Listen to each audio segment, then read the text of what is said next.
अस्सलाम वालेकुम students. Computer का आज हम चैप्टर नंबर 3 स्टार्ट करेंगे। मोर अबाउट सीपीयू, यानी कि सीपीयू के बारे में हम यहाँ पे पढ़ेंगे कि सीपीयू में क्या क्या होता है और सीपीयू का मतलब क्या है। उसमें हमारे पास आ जाएगा सेंट्रल प्रोसेसिंग यूनिट, यानी कि सीपीयू की फुल फॉर्म जो है वो हम सेंट्रल प्रोसेसिंग यूनिट बोलते हैं उसको।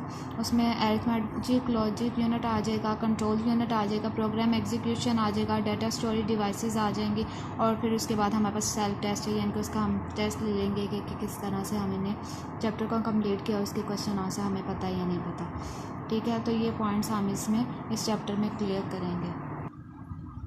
मोर अबाउट सीपीयू चैप्टर में हमारे पास पेज नंबर 20 पे हमारे पास फर्स्ट टॉपिक है central processing unit. In the early classes, यानी कि पहली क्लासेस में से पिछली क्लासेस में वी हैव स्टडीड, हम पढ़ चुके हैं दैट इन अ कंप्यूटर के अंदर द सेंट्रल प्रोसेसिंग यूनिट, उसमें सेंट्रल प्रोसेसिंग यूनिट होता है जिसको हम सीपीयू बोलते हैं। Is the centre of all activities, वो हमारे पास मरकज़ होता है तमाम उसकी एक्टिविटीज़ का, यानी कि जहाँ पे वो सारी एक्टिविटीज़ होनी होती है कंप्यूटर के अंदर। And it is the unit, और ये एक ऐसा यूनिट होता है विच चेंजेस इनपुट इनटू आउटपुट, जो कि क्या करता है इनपुट को आउटपुट में चेंज कर देता। But for the children's convenience, लेकिन बच्चों की आसानी के लिए वी टॉट दैम, हम उनको पढ़ाते हैं the system unit as a CPU, ताकि बच्चे इजीली पढ़ सकें। हम सिस्टम यूनिट को या सेंट्रल प्रोसेसिंग यूनिट को हम सीपीयू बच्चों को पढ़ाते हैं। Actually the combination of micro processor and RAM is called the CPU.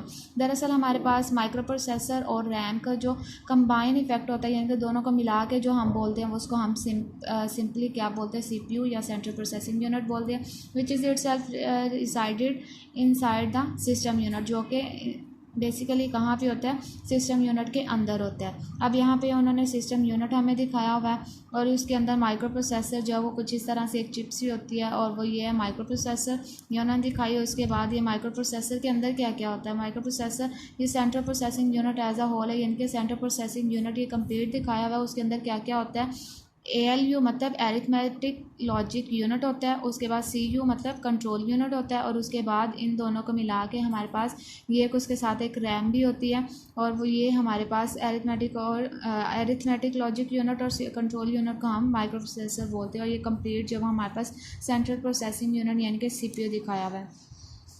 अब micro processor is the brain of a computer system. Micro processor जो है वो हम उसको कंप्यूटर सिस्टम का ब्रेन भी बोलते हैं ना। ह्यूमन बॉडी, इंसानी जिस्म के अंदर the brain takes all major decision, इंसानी जिस्म के अंदर जो है वो तमाम जो काम है वो हमारा दिमाग करता है। And other parts of the body function as directed by the brain, और जो हमारी बॉडी के जो हमारे जिस्म के बाकी हिस्से हैं वो जैसे जैसे ब्रेन उनको बताता जाता है वैसे काम करते जाते हैं। सिमिलरली इसी तरह से इन अ कंप्यूटर सिस्टम में भी all major calculations and comparisons are made inside the microprocessor. इसी तरह से हमारे पास हमारे कंप्यूटर सिस्टम का या कंट्रोल ये जो हमारा CPU है इसका जो ब्रेन है वो माइक्रो प्रोसेसर कहलाता है, और इसके तमाम जो काम है तमाम जो कैलकुलेशंस है वो माइक्रो प्रोसेसर के अंदर ही होती है। It is also responsible for activating and controlling the operations of other units of a computer system, और इसकी ये जिम्मेदारी भी होती है कि कंप्यूटर सिस्टम के अंदर जो भी बाकी ऑपरेशंस हो रहे होते हैं, बाकी जो भी काम हो रहे होते हैं उनको भी ये कंट्रोल करता है।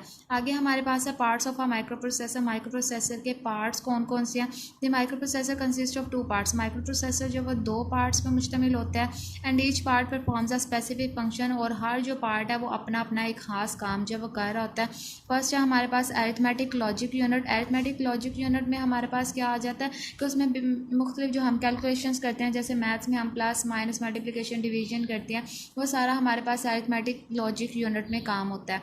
उसके बाद है कंट्रोल यूनिट। कंट्रोल यूनिट यानी कि कंप्यूटर के अंदर जो बाकी सिस्टम होते हैं सारे, उन डिवाइसेस को, उन सिस्टम्स को कंट्रोल जब करता है, जो अभी ऊपर आपको बताया कि उसको कंट्रोल भी करता है तमाम डिवाइसेस को, उसके अंदर रिस्पॉन्सिबल होता है कि किस तरह से कौन सी चीज़ को कहाँ पे चलाना है, कहाँ पे नहीं चलाना है, या किस तरह से उसने वर्कआउट करना है, वो सारा हमारे पास कहाँ पे होता है, कंट्रोल यूनिट में सारा वर्कआउट हो रहा होता है, और वो कंट्रोल यूनिट उसको कंट्रोल कर रहा होता है। यहाँ तक आज का हमारा टॉपिक, ये रीडिंग आप लोग करेंगे।